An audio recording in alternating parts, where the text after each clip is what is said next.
If this is how you're turning your photos into black and white, then you're probably missing out on a lot of impact, because this is how most people go about it. You go into Camera Raw or Lightroom, you hit that black and white filter, it changes over the photo, and maybe you go and play around with the blacks and the whites and the shadows to add a little bit more contrast into there. Sure, it can work, but there's a way better way of doing things in Photoshop with adjustment layers and luminosity masks, which might make you shy away, but with this simple plugin, it makes life so easy. It's free, this is not sponsored, but I think it's super useful, so stick with me. I'm gonna go ahead and click OK, just so we can come back to this example later and compare the differences. But in the main Photoshop workspace here, I'll just go and close up that group for this example and start with this fresh image. So now that we're inside of Photoshop, we're not gonna have the same black and white filter. Instead, we have our adjustment layers, and there is in fact a black and white adjustment layer that we can use, but I think that the gradient map is a way better place to start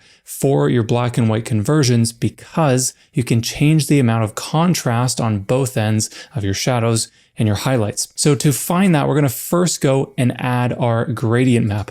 Once we apply this, then we'll get into luminosity masks, but we need to make sure that our foundation is set first. Now, the way that gradient maps work is pretty simple. It's basically mapping a color to your shadows and your highlights. On the left for your shadows and the right is your highlights. I have a video explaining all the settings for gradient maps that I'll leave below if you want to check it out after this. But for now, all we want to do is make sure that we have a black to white gradient. Currently, I have the opposite of what I'm looking for. So I can click onto this little preview here. This opens up the gradient editor. I'll go into the basics and I can click on the one with the proper colors, but you'll notice that there's kind of like a little bit of blue in here. So I'll click OK, even though this says black to white. Why is that blue there? We'll click OK. That is because of the method. So if we change the method here in smooth, we end up getting those weird colors. So instead, always make sure that you're using either perceptual, linear, or classic. Now, the one I would suggest using is classic. It gives you the most balanced contrast overall, so we have a great starting point for the luminosity masks. Now, at this point, our photo doesn't look that much different than in Camera Raw, but we now have that base foundation. But we can take this so much further using luminosity masks. Now, if you're unfamiliar with what that means, it's basically a way of selecting exposure ranges in your photo to edit. So say you want to just edit the highlights along the tree, you can select those highlights, add an adjustment, and it will only show up in that one area. So you can imagine that for black and white editing, this is really useful to refine the contrast throughout the image to add a lot more drama to it. The problem is that luminosity masks are kind of a huge pain to create by yourself. Fortunately, there is a free plugin called TC Luminosity. I'm sure many of you have already seen it or are currently using it. It is an amazing plugin, but I'll leave all the links to download it for yourself below. Once you download it to your computer, you'll find it inside of your plugins. But if you don't see that panel, we can go up to plugins and then you'll see the plugin that you just installed. So TC Luminosity Mask,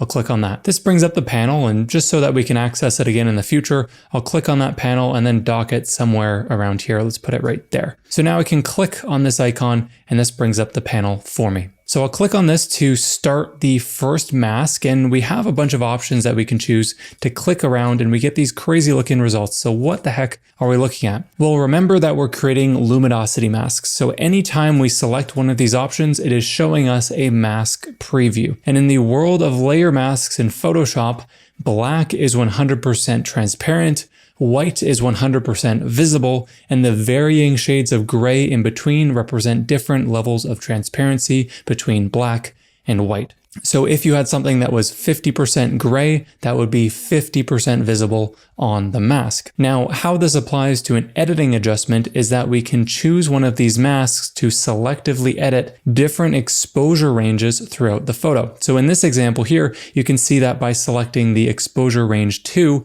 I'm selecting the majority of the tree. Everything that is white or light gray is going to be most of what's being edited in this mask. Anything that is black will be excluded, like the sky. So let's start there, for example. With that selected, I'm going to now add it to an adjustment layer. I'm going to use a curves adjustment layer for all of the steps in this tutorial. I find it's the easiest way to add contrast in Photoshop. Clicking on that, it's going to create a new adjustment layer for us, a new curves adjustment layer with that mask that we just selected applied to it. So now I can go and refine this like so, and it's only going to be applied to the white and light gray areas on this mask. Shrinking down this panel a little bit so we can see a bit more, you can see how this only is really affecting the tree, but not the sky. So I want to add a bit more punch here. I'm going to go to that black point, which is that bottom corner, and bring this over just to add a little bit more contrast. Now I can go to the whites point, move this over as well. So this will make the lighter areas of the tree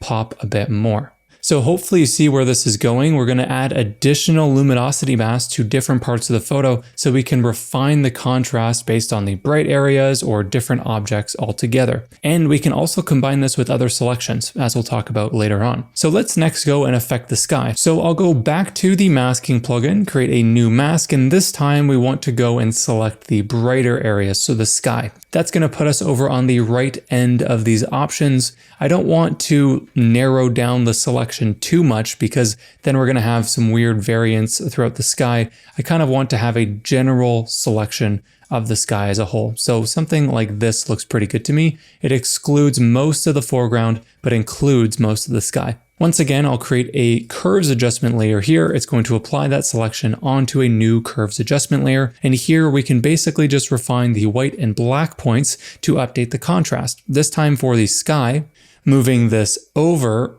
you can see how it starts to add some nice contrast into there. Now I can go to the white point. I can either increase this if I wanted a bit more punch, or I could even darken it down. Depending on the exposure ranges in your photo, that might mute it too much.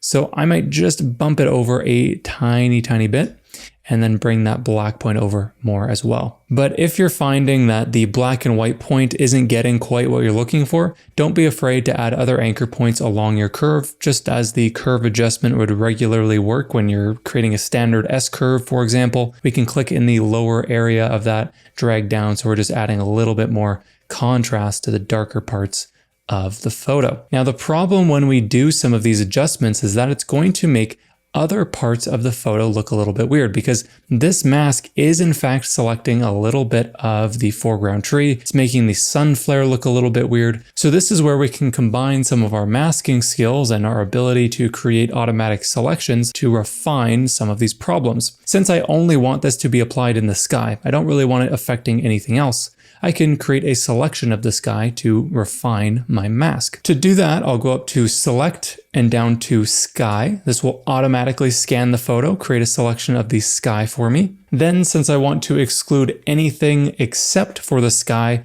I'm going to invert that selection by clicking the Invert Selection option in the contextual taskbar. Now I'll click on the layer masks that I want to remove some of the effects from, and then to make sure that none of these adjustments from this adjustment layer are being applied in parts that we don't want, we can go to the paint bucket icon to fill our current selection, and we'll fill it with black on our selected layer mask, which is this one right here. So then that way it's going to exclude all of the trees and things like that. I'll press Command or Control D to deselect that, or you can click deselect right here in the contextual taskbar. And then finally, since we have some weird things going around the sun flare, we can grab our brush tool by pressing B. I'll activate the soft round brush, opacity and flow at 100%, and my foreground color set to black so that we're subtracting from this layer mask.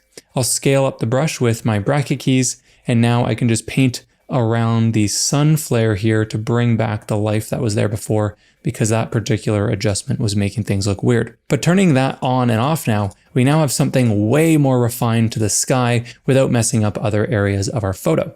Now you could continue down this road of adding additional luminosity masks with the TK Luminosity plugin to add more contrast. But another option that you can try is basically getting it to a point like this where you're happy with the general result, but then we can now use some more simple tools that are possibly less confusing to kind of tie it all together. Those tools are back inside of Camera Raw, but to make sure that all of our layers that we just created can be added to inside of Camera Raw, we're going to click on the topmost layer and then scroll to the bottom, hold the Shift key, click on the bottommost layer, right click, and then go to Convert to Smart Object. What this does is going to merge all of our layers into a container called a Smart Object. We can always access all of the layers later on by double clicking on the preview of that layer. However, the advantage is we can now go up to Filter and then down here to camera raw filter and edit all of the adjustments that we just created all inside of camera raw. But this time we're going to use the masking panel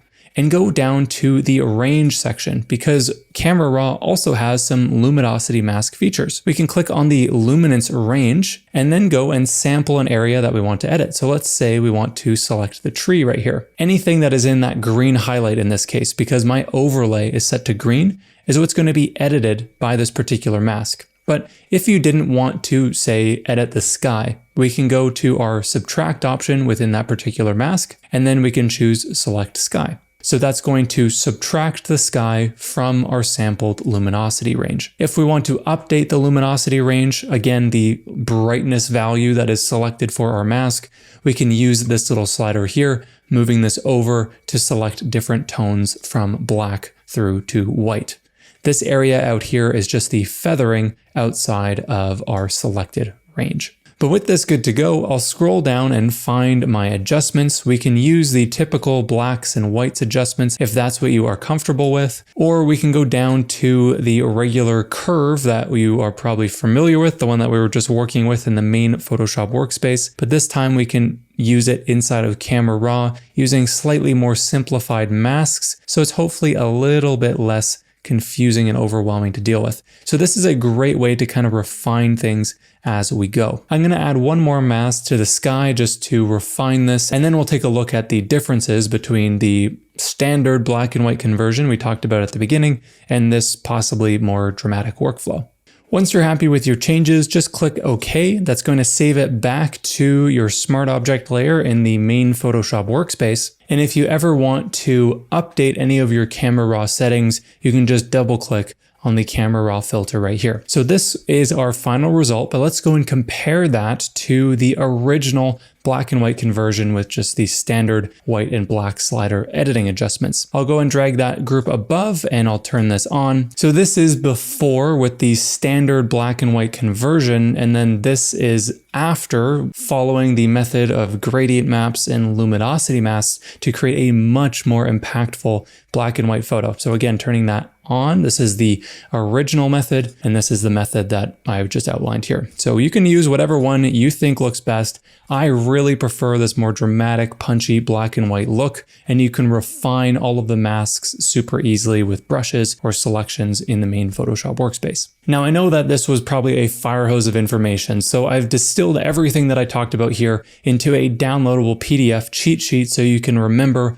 all the steps the next time you want to convert your photos into a more dramatic black and white look. You can grab that black and white cheat sheet for free in the description below when you sign up to my email list. Unsubscribe anytime, but I really think that that cheat sheet will be useful for you when you want to do this for yourself in the future. I'd love to know what you think of this method or any things that you would maybe add to it to make it your own. Let me know down in the comments below so we can make this even more useful beyond what I just shared here. Anyways, that's all for this one, and I'll see you in the next one.